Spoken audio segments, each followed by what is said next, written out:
I would rather die than see a world without wolves.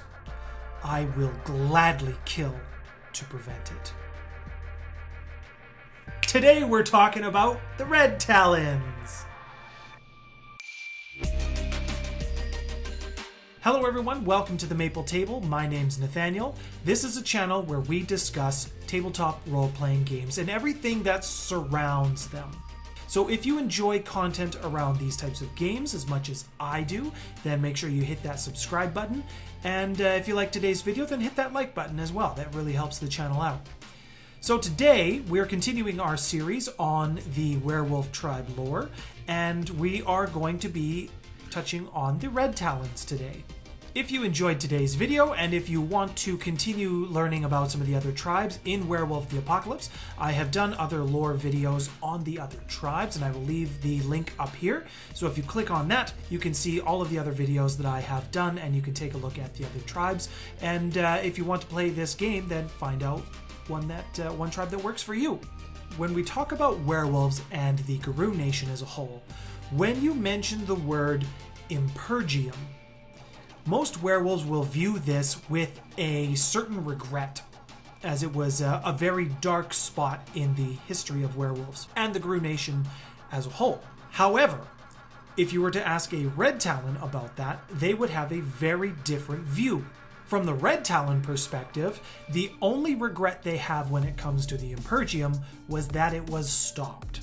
The Red Talons will reject their human side almost entirely, and the tribe itself is made up of mostly wolves, and the ones that aren't wolves are Métis. Their anger, sorrow, and hatred are actually born out of the fact that their wolf kind has diminished and humankind has proliferated.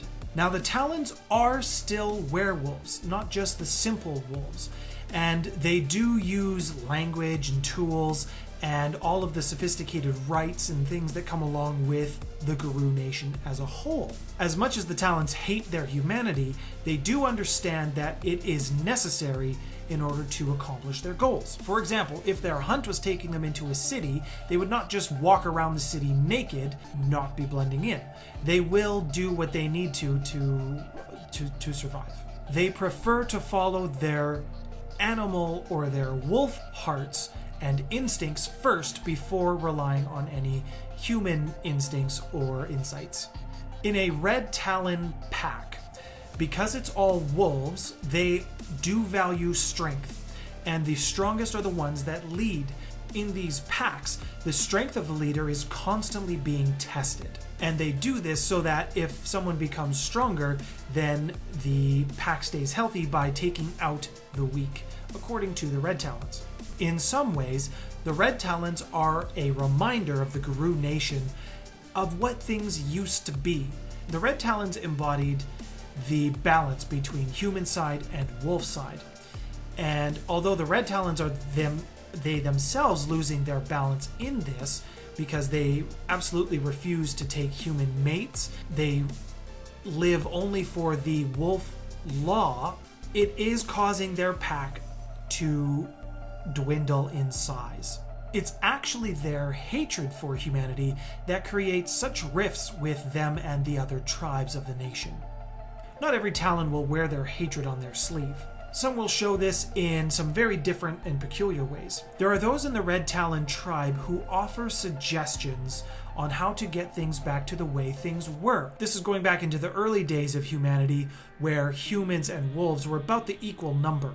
Some Red Talons also do hunt humans for sport, and they think that this is okay. There are those in the Red Talon tribe who are not okay with this. While they do still kill humans, it's done more with mercy than it is with some of the other ones who might like to just kill for sport. There are those in the Garou Nation who actually fear that the Talons may fall entirely to the worm. There are many rumors of murderous rites done on humans within the tribe itself. It's got a lot of thinly concealed truth to it, maybe. General consensus among the tribes, sacrificing humans equals bad. Happened a little bit with the Camazots. They did blood magic, and the Shadow Lords, they did not appreciate that. But that's for a different video. So let's talk a little bit about the appearance of the Red Talons and what they look like in their wolf forms and in their human forms.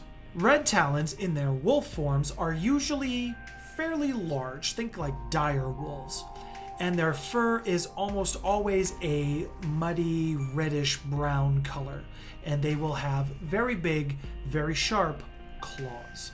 Every Red Talon, regardless of pure breed or how strong that is, will have a strong patch of red fur somewhere on their body. Now in their human forms, although Red Talons will very rarely take this form, they will have more of a disheveled, ill-kept, not very well groomed, gross looking kind of manner about them.